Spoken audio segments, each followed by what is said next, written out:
रामकृष्ण श्री संतांची या माथा चरणावरी साष्टांग हे करी दंडवत साष्टांग हे करी दंडवत. शांती ब्रह्म श्री संत एकनाथ महाराजांच्या आनंद लहरी या ग्रंथावरील आपली चिंतन मालिका, प्रवचन मालिका आणि त्यानिमित्ताने आजचा हा आनंद लहरी भाग 13 12 भाग आपण चिंतन करत आलेलो आहोत. आजचा हा 13वा भाग. माया, मन, ब्रह्म, सद्गुरु याचा विचार करता करता करता करता करता आपण 97व्या ओळीपर्यंत आलो होतो. आणि 97व्या ओळीपर्यंत येताना आपण या मोहजालामध्ये न गुंतता राज्य टाकून राज्याचा त्याग करून राजे महाराजे राज्यकारभाराचा त्याग करून वनात गेले, सद्गुरूंची कृपा करून घेतली, ते काय वेडे झाले, अशा प्रकारची ओवी आली होती. आपण त्याचं चिंतन केलं. भरतोरी राजा गोरक्षनाथाने केलेला उपदेश याचाही धावता त्यात उल्लेख आला. आणि असं चिंतन करता करता अर्थात काय, सद्गुरु कृपेशिवाय मन आणि माया या दोघांवरही आपल्याला विजय प्राप्त करता येत नाही, असा त्याचा अर्थ होता. सद्गुरूच्या कृपेनेच हे सर्व प्राप्त होऊ शकतो. सद्गुरूच्या कृपेनेच ह्या सर्व गोष्टी आपल्याला, म्हणजे अर्थात सर्व गोष्टी म्हणजे काय, सर्व सुखाची प्राप्ती, आनंदाची प्राप्ती म्हणजे सद्गुरूच्या चरणाची प्राप्ती सद्गुरु कृपेने होऊ शकते, असा त्याचा आतापर्यंतच्या सर्व मालिकेचा, चिंतन मालिकेचा, चिंतनाचा अर्थ तोच आहे आणि पुढेही तोच आहे. नाथराय 98व्या ओवीमध्ये आपल्याला, या आनंद लहरीच्या 98व्या ओवीमध्ये आपल्यासमोर ओवी ठेवताना, प्रगट होत असताना सांगतात की बाबा रे, जो सद्गुरुशी शरण जाय तो काळाचाही काळ होय, काळ त्याशी शरण जाय ऐशे बोलता रे वेदांत. न लगे योग याग साधन, न लगे व्रत तीर्थानुष्ठान, न लगे वैराग्य तपदान, एक सद्गुरु भजन करावे. सरळ सरळ शब्दामध्ये नाथरायने सांगितलं, जो कोणी सद्गुरूला शरण जाईल, जो कोणी सद्गुरूला शरण जातो तो काळाचा सुद्धा काळ होतो. नवे नवे काळ त्याशी शरण जाय, काळ सुद्धा त्याला शरण येतो, असा वेदांताचा मतितार्थ आहे. वेदांतामध्ये असं सांगितलंय, असं नाथराय म्हणतात. आता थोडं आपण चिंतन करूया ओव्यावर.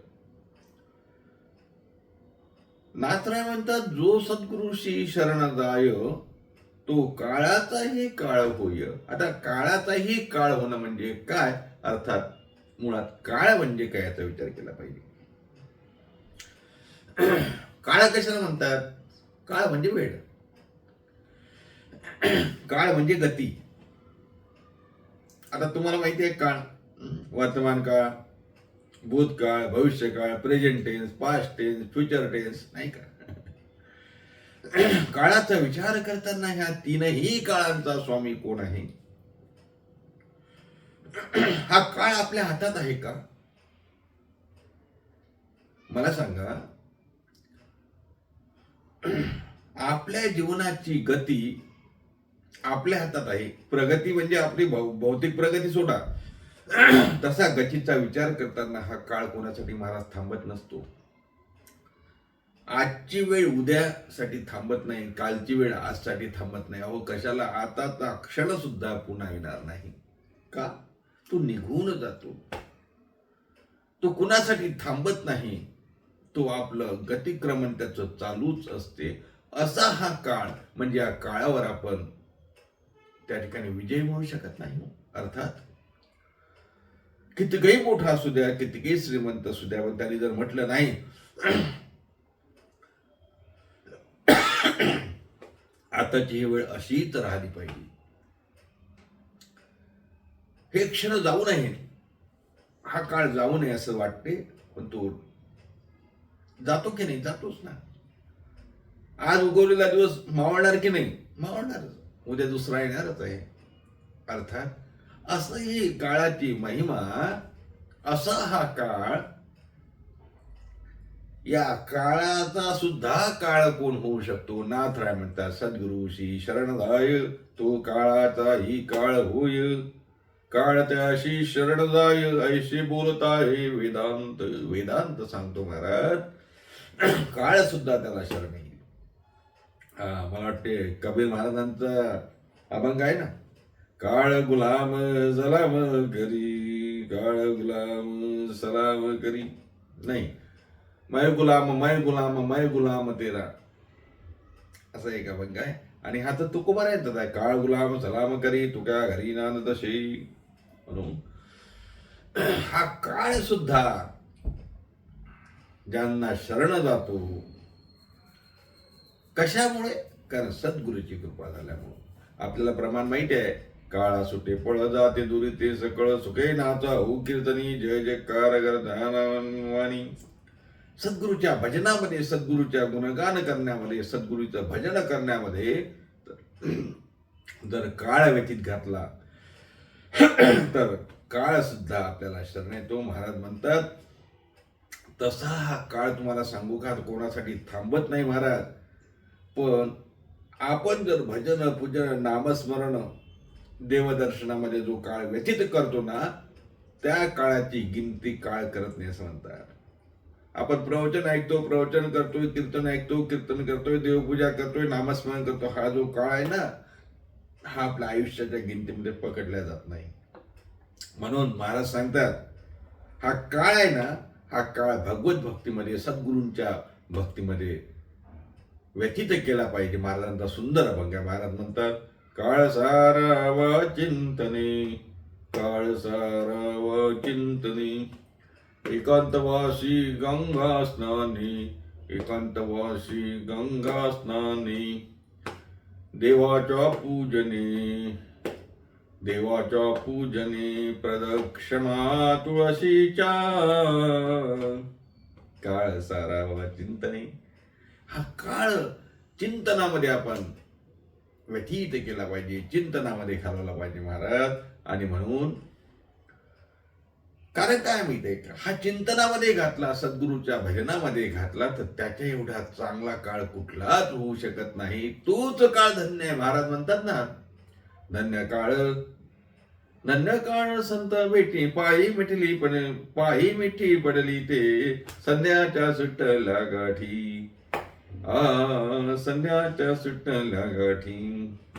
तो काळ धन्य आहे. धन्य काळ संत भेटी, पायी मिठी पडली ते, संध्याच्या फिटल्या गाठी. किंवा धन्याजी दिन झाला सोनियाचा, धन्याजी दिन झाला सोनियाचा. किंवा धन्याजी दिन संत दर्शनाचा, अनंत जन्माचा शिन गेला, धन्याजी दिन झाले संतांचे दर्शन. तो काळ, ते क्षण, तो प्रसंग, ती वेळ धन्य आहे महाराज. आणि म्हणून अशी वेळ धन्य करून घेण्यासाठी, असा काळ धन्य करून घेण्यासाठी काळावरती मात करावी लागेल. आणि काळावरती मात तेव्हाच होऊ शकते जेव्हा आपण सद्गुरूला भगवंताला शरण केले पाहिजे. आणि म्हणून महाराज म्हणतात, सद्गुरूशी शरण जाय, तो काळाचाही काळ होय, काळ त्याशी शरण जाय, ऐशी बोलत आहे वेदांत. म्हणून काळाचाही काळ होय, काळाचा सुद्धा काळ होतो, काळाचा सुद्धा स्वामी भगवत भक्त असतो, सद्गुरू असतो. म्हणून सद्गुरूला शरण गेलं पाहिजे. महाराज पुढच्या ओळीमध्ये सांगतात ना, न लगे योगाग साधन, न लगे व्रत तीर्थानुष्ठान, न लगे वैराग्य तपदान, एक सद्गुरु वजन करावे. महाराज म्हणतात, योग याग तप अनुष्ठान याने काळावर विजय प्राप्त होईल का? याने काळावर विजय प्राप्त होईल का? याने काळ तुम्हाला शरण येईल का? नाही. योगाने, यागाने, विधीनी, तपानी, अनुष्ठानाने हे शक्य नाही. तीर्थक्षेत्रात भ्रमण केल्याने काय आहे, एक सांगू का तुम्हाला? याचा अर्थ योग करायचं नाही, यज्ञ करायचे नाही, विधी करायचे नाही, तप करायचे नाही, दान करायचं नाही, तीर्थयात्रा करायचं नाही, असा अर्थ आहे का? असा अर्थ नाही.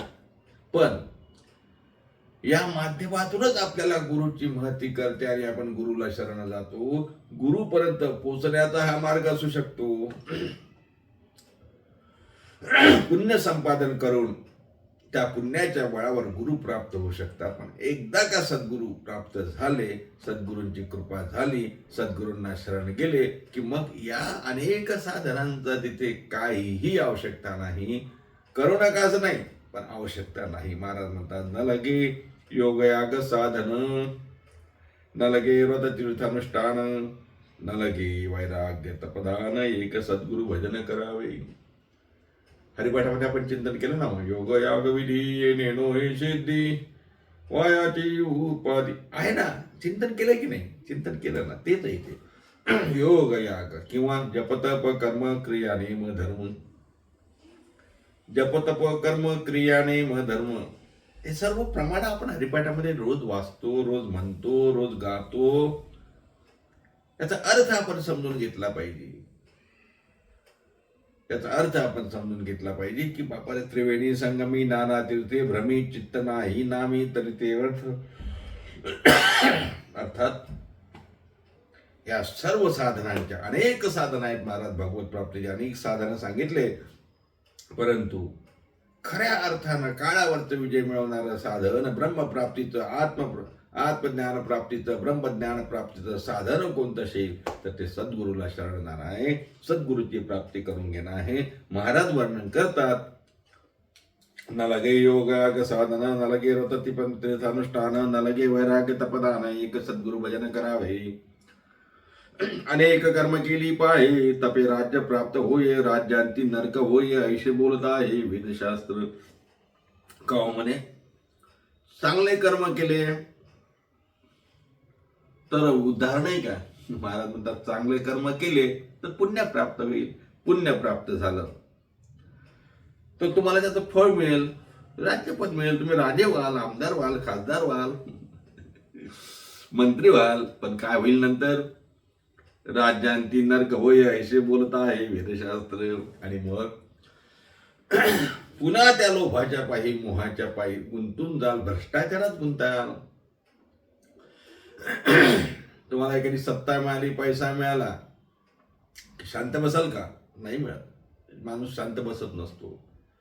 पैशातून सत्ता, सत्तेतून पैसा, राज्यपद मिळालं. हे बघा, मी आता आमदार खासदार म्हटलंय, यात आमदार खासदार नाही, कारण त्यावेळेस आमदार खासदार मंत्री मुख्यमंत्री प्रधानमंत्री ही पदं नव्हती ना. म्हणून एकनाथ महाराजांनी राजे म्हटलं. पहिले राजे होते, प्रधान होते. मग असे हे राजे पुण्याच्या जोरावर राज्यपद प्राप्त करतात आणि नंतर राज्यांती नरका जाय ऐसे बोलत आहे वेदशास्त्र सांगतात की पुन्हा त्यांना नरकाला जावं लागते. महाराज, काहींना स्वर्ग प्राप्त होते, चांगलं काम केलं तर स्वर्ग प्राप्त होते, पण ते नेहमीसाठी आहे का? परमनंट आहे का? परमनंट नाही आहे, टेम्पररी आहे. परमनंट नाही, परमनंट नोकरी नाही दे. कोणती? स्वर्ग प्राप्ती हे परमनंट नाही. तुम्हाला एक सांगू का, कलेक्टर हे पद परमनंट म्हणजे कुठल्या वर्षापर्यंत? 58-60 काय असेल तोपर्यंत, नंतर नाही ना. तस देवाचा राजा इंद्र, चंद्र, ब्रह्म यांचे सुद्धा पद हे परमनंट नाहीये. यांचंही पुण्य संपलं की यांना खाली यावं लागतं. महाराज वर्णन करतात. नाथरायांची ओवी सांगतो आणि नंतर मग माऊलींची ओवी सांगतो. नाथराय काय म्हणतात? स्वर्गी काय सांगो सुख, पुण्य सरलिया लोटिती देख, मागोती पहावया मृत्यूलोक, स्वर्ग नरक भोगावया. स्वर्गाचं काय सुख सांगायचं महाराज? पुण्य संपलं की पुन्हा मृत्यू लोकाला यावं लागतं. मागोती पहावया मृत्यूलोक, स्वर्ग नरक भोगावया. पुन्हा नरक स्वर्ग भोगायसाठी मृत्यू लोकात यावं लागतं. माऊलींची एक ओवी सांगतो म्हणजे आपल्याला लक्षात येईल. माऊली म्हणतात, तया पुण्याची पावटी सरे, तया पुण्याची पावटी सरे, सवेची इंद्रपणाची उठी उतरे, मग येऊ लागती माघारी मृत्यूलोकामध्ये यावं लागतं. आपल्याला माहिती आहे, आपण सुजाण श्रोते हा नेहमी आपण ऐकत असता. आपल्याला माहिती आहे स्वर्ग म्हणजे काय, स्वर्गातली पदं म्हणजे काय. अर्थात स्वर्गीचं कुठलंही सुख असलं तरी ते सुख कायमस्वरूपी नाही, त्याला मृत्यूलोकामध्ये पुन्हा पुण्य संपलं की यावं लागतं. तसं नरक म्हणजे गर्भवास, गर्भी पचावे 9 मास, नाना दुःखे होती जीवास, त्याहुनी विशेष दुःख काय. स्वर्गातलं स्थावर नाही, शाश्वत नाही. नरकाचं, अहो नरक नरक म्हणजे काय, तुम्हाला काय वाटते काय? नरक म्हणजे गर्भवास, दुसरं काय? गर्भवासाचं दुःख काय नरकाच्या दुःखापेक्षा कमी आहे का? गर्भवासाचं दुःख नरकाच्या दुःखापेक्षा कमी आहे का? नव्हे नव्हे. हो, गर्भवास म्हणजे नरकवासच आहे ना. बघा ना, मला एक सांगा, आपण आईच्या उदरामध्ये गर्भामध्ये असताना काय काय एसी रूम मध्ये काय साफसफाई केलेली, चांगली एकदम सॅनिटाईज केलेली रूम असते का तिथे राहायला? विचार करून बघा ना थोडा. आपण आईच्या गर्भामध्ये असतो का तिथे खूप चांगली व्यवस्था, म्हणजे तुमची एसी रूम आहे, परफ्यूम मारलेला आहे, सुगंध आहे, सर्व साफसफाई, असं आहे का? मग गर्भामध्ये राहणं म्हणजे शेवटी नरकवासच आहे ना. काय ना, महाराजांनी वर्णन केलं, आपल्याला माहिती आहे, बरेचदा प्रमाण आले आहे. महाराज म्हणतात ना, रे वना शिवंत मलमूत्राचा बंध वरे चर्म घातले रे, कृपी कीटकांचा बांधव रव रव दुर्गंधी रे, अमंगळतीचा बांधव. अर्थात आईच्या उदरामध्ये गर्भामध्ये असताना सर्वत्र काय असते तिथे? विष्टालेप चहूकडे, नाकी तोंडी कृमिकिडे, गर्भवासाचे दुःख गाढे. माहिती आहे ना आपल्याला, प्रमाण खूप प्रमाण आहे, तो काय सांगू तुम्हाला. त्यालाच नरकवास म्हणा. काय सांगू गर्भीची यातना, काय सांगू गर्भीची यातना. काय यातना सांगायची महाराज, गर्भातली भयंकर यातना आहे. आणि महाराज तर म्हणतात ना, 9 मास तुम्ही तिथे आलाय. इथे शब्द आलाय, नाथराय म्हणतात, पचावे 9 मास, नाना दुःखे होती जीवास, त्यावने विशेष दुःख काय. 9 मास आईच्या गर्भामध्ये कमी दुःख आहे का महाराज? कमी दुःख नाही. महाराज वर्णन करताना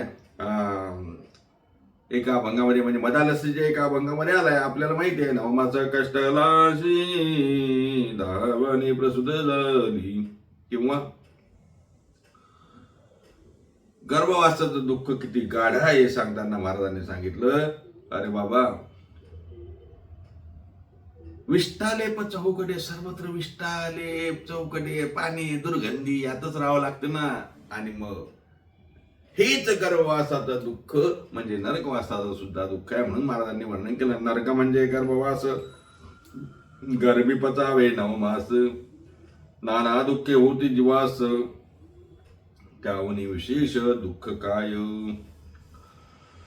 याच्यापेक्षा दुसरं दुःख आहे कोणतं मला सांगा ना. याच्यापेक्षा दुसरं दुःख कुठलाही नाही. महाराज म्हणतात, जेने मृत्यूचे मूळ तुटे, जन्म मरणाचे खतपाटे, पाप पुण्याची वाडी कुठे, धरणे उठे काळाचे. सद्गुरूच्या भजनाने, सद्गुरूला शरण गेल्याने आपलं जन्म मरणाचं दुःख नाहीच होतं. महाराज म्हणतात, जन्म मरणाचे खतपाटे. खत म्हणजे पूर्वीच्या काळी आपल्याला त्या खतावणी, खत म्हणजे डायरी, डायरी म्हणजे वही, लेखाजोखा नाही का, अकाउंटचं बुक. ते खत फाडतं, म्हणजे जन्म मरणातली तुमच्या सर्व नोंदीच नाहीशा होतात. कशाने? सद्गुरूंच्या भजनाने. म्हणून जेणे मृत्यूचे मूळ तुटे, जन्म मरणाचे खतफाटे, पाप पुण्याची वाडी कुठे, धरणे उठे काळाची. ऐसा ऐसा हुवावय गोपाय, भावे भजावा सद्गुरुराव, जन्म मरणा पुसी ठाऊ, स्वरूपी निवळवी. येथून नाही जीव नेला आणि स्वरूपी कळविला, देही असता मुक्त केला, उगव दाविला जीवाशी. ऐसा हुवावया एक उपाव, भावे भजावा सद्गुरुराव. महाराजांनी तेच सांगितलं. पुन्हा पुन्हा पुन्हा पुन्हा आपल्याला तेच सांगतात की अरे बाबा, जन्म मरणाचा ठाव पुसायचा असेल तर भावे भजावा सद्गुरुराव. सद्गुरुरायांना भावेनं, भाव मनात ठेवून श्रद्धायुक्त अंतःकरणाने सद्गुरुरायांना त्या ठिकाणी सद्गुरूंचं भजन करा, म्हणजे संतांचं भजन करा. त्यांनी काय होईल? जन्म मरणा पुसी ठाव, स्वरूपी जीव ओळवी. जन्म मरणाचा ठाव त्या ठिकाणी पुसल्या जाईल. 105व्या क्रमांकाची ओवी सांगतो आणि थांबतो. येथून नाही जीवनेला आणि स्वरूपी कळविला, देहस्ता मुक्त केला उगवदाविला जीवाशी. अरे या देहामध्ये असतानाच स्वतःच्या स्वरूपाला भगवत स्वरूपाला, सद्गुरूच्या स्वरूपाला सद्गुरू आपल्याला प्राप्त करून घेऊ शकतो. आपण आसारी गे करती तात्काळ नाही काळ वेळ तया लागे. सद्गुरूंमध्ये ते शक्ती असते, त्यांच्यामध्ये ती ताकद आहे, ते आपल्या स्वस्वरूपाला ते प्राप्त करून घेऊ शकतात. आणि म्हणून देही असता मुक्त केला, त्याला विदेह मुक्त, जीवनमुक्त आपण म्हणतो. या देहात असतानाच ते आपल्याला मुक्त करू शकतात, एवढी त्यांच्यात ताकद आहे महाराज. आणि म्हणून सद्गुरूच्या कृपेशिवाय काही होऊ शकत नाही. त्यांच्या कृपेनेच आपण देही असता मुक्त केला उगवदाविला जीवाशी. आणि म्हणून जीवाचं शिवपण करून देण्यासाठी फक्त आणि फक्त सद्गुरूच समर्थ आहेत. आणि म्हणून सद्गुरूला शरण गेलं पाहिजे. नाथरायांनी या आनंद लहरीच्या 97व्या ओळीपासून आपण सुरुवात केली होती, नाही 98 ते 105व्या ओळीपर्यंत आपण आलो. सारांश रूपानं तेवढंच आहे की सद्गुरूंना शरण जा, संतांना शरण जा, महात्म्यांना शरण जा. आपल्या जीवनाचा उद्धार होईल, जन्ममरणाच्या फेऱ्यातून आपण सुटू, असा अर्थ आहे. पुढच्या 106व्या क्रमांक आणि त्या पुढच्या ओव्या याचं पुढच्या भागामध्ये चिंतन करू. तोपर्यंत सर्वांना रामकृष्ण हरी. एकदा सर्वांनी नाथरायांचं भजन करायचं. श्री भानुदास श्री एकनाथ, श्री भानुदास श्री एकनाथ, श्री भानुदास श्री एकनाथ, श्री भानुदास श्री एकनाथ, श्री भानुदास श्री एकनाथ, श्री भानुदास श्री एकनाथ, श्री भानुदास श्री एकनाथ, श्री भानुदास श्री एकनाथ. कुंडलिक वरधरी विठ्ठल श्री ज्ञानदेव तुकाराम, दत्तात्रय जनार्दन श्री एकनाथ माऊली ज्ञानेश्वर महाराज की जय. जगद्गुरु तुकाराम महाराज की जय. शांती ब्रह्म श्री संत एकनाथ महाराज की जय.